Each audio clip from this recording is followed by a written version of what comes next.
দেখতে দেখতে প্রায় শীতের শেষ, আর দেরি না। আমরা সবাই মিলে পিকনিক করব। আমরা কালকেই পিকনিকে যাব। পিকনিক? সে তো অনেক টাকার ব্যাপার।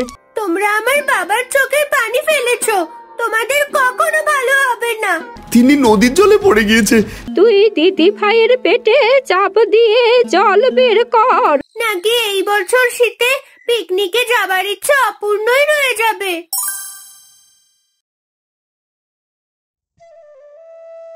বাবা, এবছর তো রস খাওয়াই হলো না।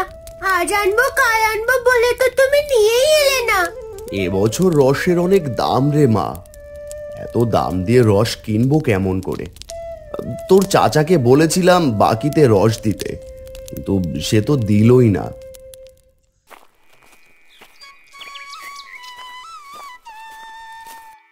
ওরা বড় লোক মানুষ, গরিব মানুষের কষ্ট কেমন করে বুঝবে দিদি ভাই?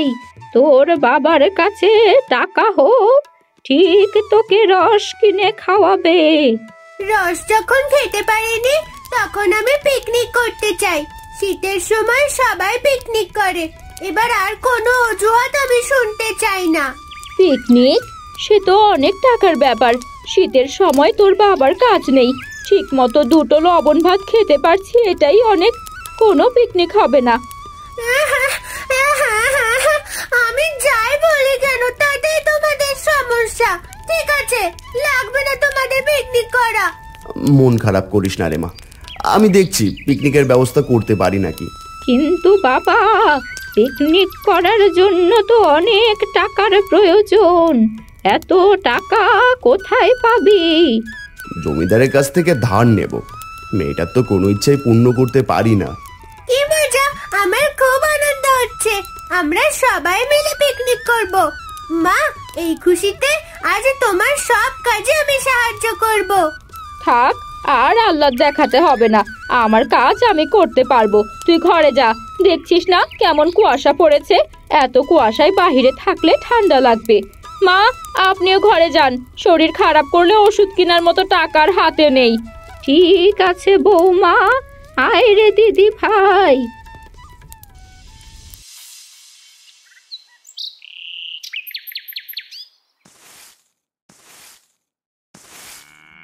গিন্নি, ও গিন্নি, আমি মাঠে যাচ্ছি। গরুর খাবার ফুরিয়েছে, কিছু ঘাস আনতে যাচ্ছি। তুমি কি ধারের টাকা শোধ দিতে পারবে? এমনিতেই জমিদার আমাদের কাছে অনেক টাকা পায়, বলেছে শীতের ভিতর শোধ না দিতে পারলে আমাদের বাড়ি দখল করে নেবে।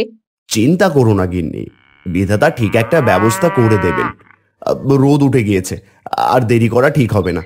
আমি গেলাম তবে।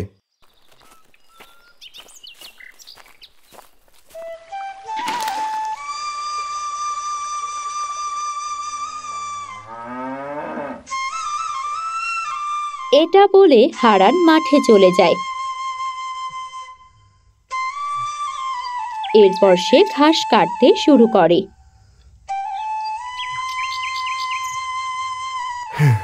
মাঠে অনেক সময় এসেছি, এবার বাড়িতে যাই। আমাকে যে আবার জমিদার বাড়িতে যেতে হবে, সেটাই তো ভুলে গেছি। আজ একটু বেশি ঘাস কাটা হয়ে গেছে, কাল আর মাঠে ঘাস নিতে আসতে হবে না। এবার বাড়ি ফিরি।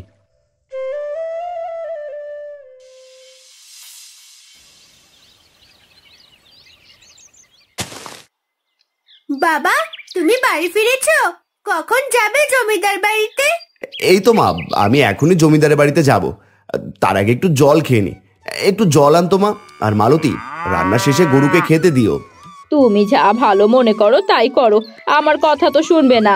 মা তিন্নি, তেলের বোতলটা একটু এনে দে তো, হাতে অনেক কাজ, উঠতে পারছি না।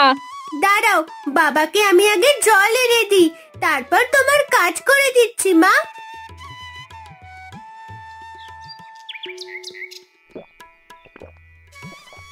আমি আসি তবে মালতী।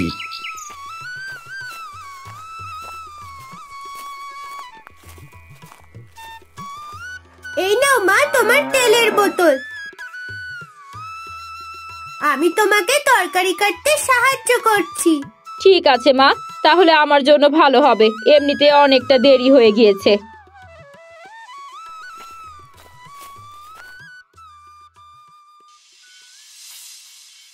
কি হয়েছে রে হারান? এই অসময়ে আমার বাড়িতে কেন? কিছু বলবি?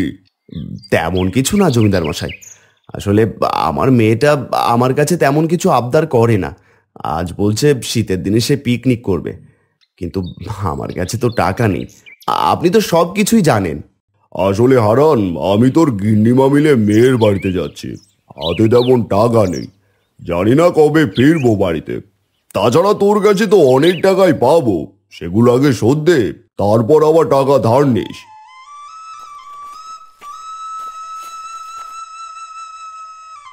কি হলো হারান ভাই, এখনো দাঁড়িয়ে আছো যে? জমিদার মশাই কি বললো শুনলে না?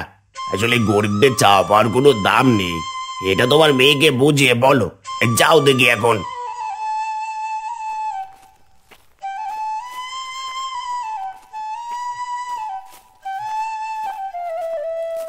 কি হলো তোমার? কি হয়েছে? এমন মনমরা হয়ে বসে আছো কেন? জমিদার বুঝি টাকা ধার দেননি? জমিদার মেয়ের বাড়ি গিয়েছে, এই জন্য টাকা দেয়নি। আচ্ছা যাই হোক, খুব ক্ষুধা পেয়েছে, তাড়াতাড়ি দুটো ভাত দাও, দেখি কারো কাছ থেকে অল্প কিছু টাকার ধার নিতে পারি নাকি। আমি খাবার দিচ্ছি, তুমি হাত মুখ ধুয়ে আসো। তুমি আসলে খাবে, এই জন্য তিন্নি আর মা অপেক্ষা করছে না খেয়ে। বাবা, ও বাবা, জমিদারের কাছ থেকে কি টাকা এনেছো? আমরা কি তবে কাল পিকনিক করব? জমিদার বাড়িতে নেই রে মা, মেয়ের বাড়িতে গিয়েছে।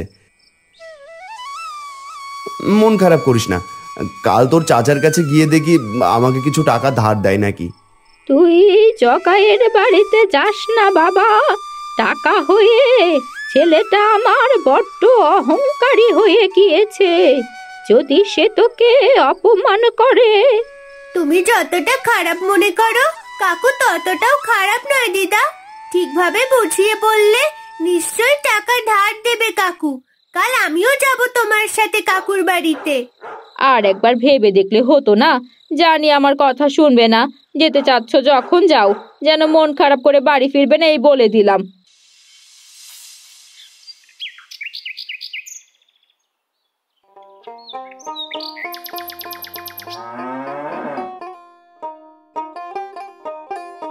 এ কি হারান, তুই আমার বাড়িতে? তোকে তো বলেছি সেদিন গাছে তেমন রস হচ্ছে না, আমি তোকে রস দিতে পারবো না, আগেই বলে রাখলাম। আমি রসের জন্য আসিনি রে জগাই, মেয়েটা বায়না করেছে এই শীতের মধ্যে পিকনিক করবে, যদি আমাকে কিছু টাকা ধার দিতি। তাছাড়া মেয়েটার ভালো একটা শীতের পোশাকও নেই, যেটা আছে সেটাও ছেঁড়া, একটা পোশাক কিনতে হবে শীতের। গরিব মানুষের আবার এত ইচ্ছা কেমনে জাগে শুনি? আপনার ভাইয়ের কাছে কোনো টাকা নাই, আমরা কি কোটিপতি নাকি? টাকা ধার নেবার জন্য আর কোনো জায়গা পেলেন না? এমন করে কেন বলছো কাকিমা? আমি তো কাল দেখলাম কাকু বড় একটা মাছ আর একটা মুরগি কিনে নিয়ে এসেছে, সাথে নানান রকম বাজারও আছে। হারান, তোর মেয়েটাকে একটু ভালো শিক্ষা দিতে পারিস না? মুখ থেকে এখনো দুধের দাঁত পড়েনি, সে বড়দের মুখে মুখে কথা বলছে। আজ আপনাকে একটা কথা বলছি ভাই, আমার বাড়িতে কখনো কিছু ধার নিতে আসবেন না। এত অপমান করি, আপনাদের লজ্জা কোথায় গেছে? এমন নির্লজ্জ ছোট লোক মানুষ আমি আগে কখনো দেখিনি। তোমরা আমার বাবার চোখে পানি ফেলেছো, তোমাদের কখনো ভালো হবে না। বাবা, বাড়ি চলো, আজ থেকে আমার কাকা কাকি মারা গেছে। আজ আমার জন্য তোমাকে অপমানিত হতে হলো বাবা। আমি আর পিকনিক করতে চাই না। আমি যদি জানতাম কাকু আর কাকিমা তোমাকে এমন অপমান করবে, তাহলে কখনোই ওখানে যেতাম না। এ কি, তোমার চোখে জল কেন? জগাই তোকে কিছু বলেছে বাবা? সবাই নিষেধ করেছে ওখানে যেতে, কিন্তু তুই তো শুনলি না। জানো ঠাকুমা, কাকু আর কাকিমা সবাই অপমান করেছে বাবাকে, তাদের বাড়ি যেতেও আমাদের নিষেধ করেছে। তুমি চিন্তা করো না, আমি আর তুমি দুজনে মিলে কাজ করব, যাতে আমাদের সব অভাব দূর হয়ে যায়। তোমাকে যেন কারোর কাছে আর ছোট হতে না হয়। বাবা, ছোট ভাই তোর, কিছু মনে করিস না, আর কখনো ওর কাছে যাস না। আমার কাছে অল্প কিছু টাকা আছে, এই টাকার সাথে আর কিছু টাকা দিয়ে দিদি ভাইকে পিকনিকে নিয়ে যাস। ঠাকুমা, তুমি অনেক ভালো। বাবা বাকি টাকা কেমন করে জোগাড় করবে শুনি? ওগো, আজ থেকে আমিও তোমার সাথে মাঠে কাজ করব। এতে আমাদের সংসারের অভাবও কেটে যাবে, জমিদারের টাকাও শোধ দিতে পারবো। তুমি যখন এত করে বলছো তবে কাল থেকেই কাজ শুরু করি। পরের দিন থেকে হারান আর মালতী মাঠে অনেক কষ্ট করে। কখনো দুজনে মিলে ধান কাটে, তো কখনো আবার গরুর গাড়িতে করে মালামাল এক জায়গা থেকে অন্য জায়গায় নিয়ে যায়। মালতী, দেখতে দেখতে প্রায় শীতের শেষ, আর দেরি না, বেশ টাকা জোগাড় করেছি, এই টাকায় হয়ে যাবে পিকনিক। বলি, জমিদারের টাকাটাও তো শোধ দেওয়ার মতো টাকা জোগাড় হয়ে গেছে। পিকনিক থেকে এসে জমিদারের টাকা শোধ দিতে যাব। এবার বাড়িতে চলো, আজ আর কাজ করব না, বিকেল গড়িয়ে সন্ধে নামতে চললো।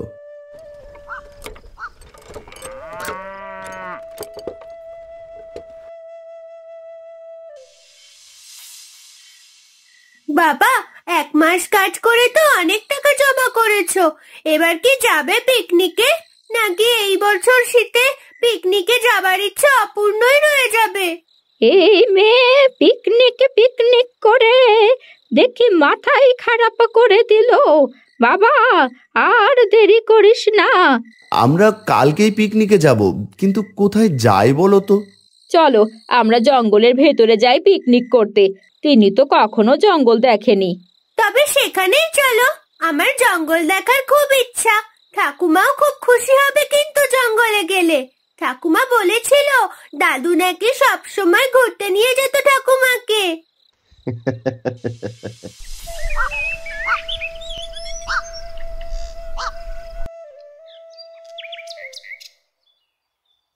পরের দিন সবার কথা মতো জঙ্গলে আসে তারা পিকনিক করতে।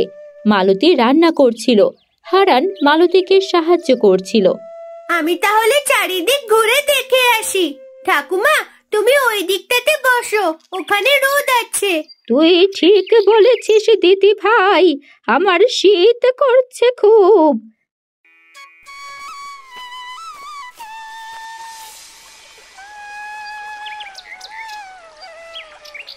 ওই প্রজাপতিটা তো অনেক সুন্দর।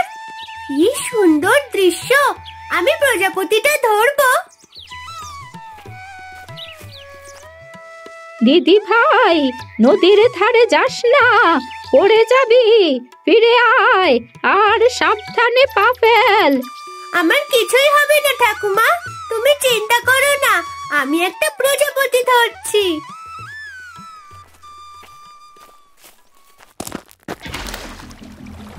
বাঁচাও, বাঁচাও, মরে গেলাম। বাঁচাও, কে আছো? বাঁচাও। দিদি ভাই, হায় হায় হায়, হারান বাবা, কিছু একটা কর। তিন্নি নদীতে পড়ে গেছে, কেমন ছটফট করছে মেয়েটা। তিনি নদীর জলে পড়ে গিয়েছে, এখন কি করি? গিনি, মেয়েটা তো ডুবে যাচ্ছে। ওগো, ওগো, তুমি আর দেরি করো না, তাড়াতাড়ি নদী থেকে মেয়েকে তোলো, না হলে যে মেয়েটা ডুবে যাবে। হায় হায়, আমার সোনা মেয়েটা।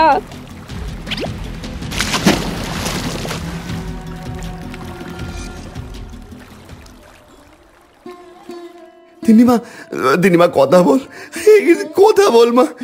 তুই এমন করছিস কেন? কথা বলছিস না কেন? তিন্নি, তিন্নি। বাবা, তুই দিদি ভাইয়ের পেটে চাপ দিয়ে জল বের কর।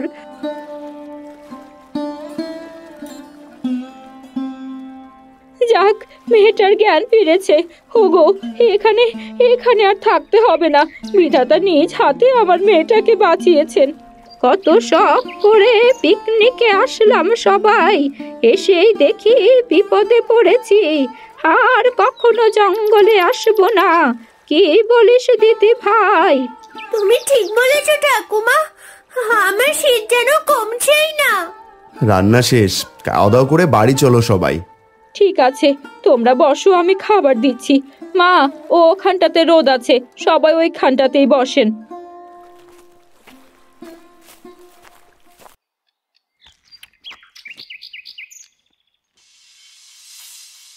বলি কোথায় গেলি হারান? আমার টাকাটা দিয়ে দে দেখি, না হলে বাড়ি থেকে বেরিয়ে যাবি 5 দিনের আগে। অনেক সময় দিয়েছি তোদের।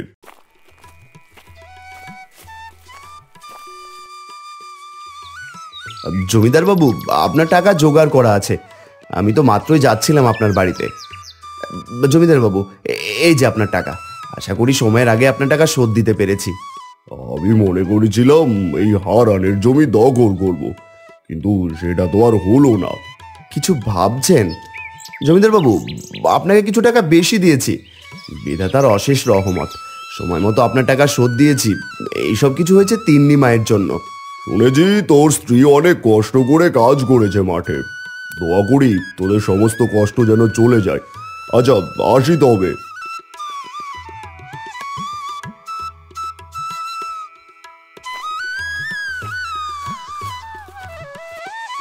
ও বাবা, আমি যদি পানিতে না পড়ে যেতাম, পিকনিকটা অনেক সুন্দর হতো, তাই না গো? দুষ্টু মেয়ের কথা শুনেছ মালতী?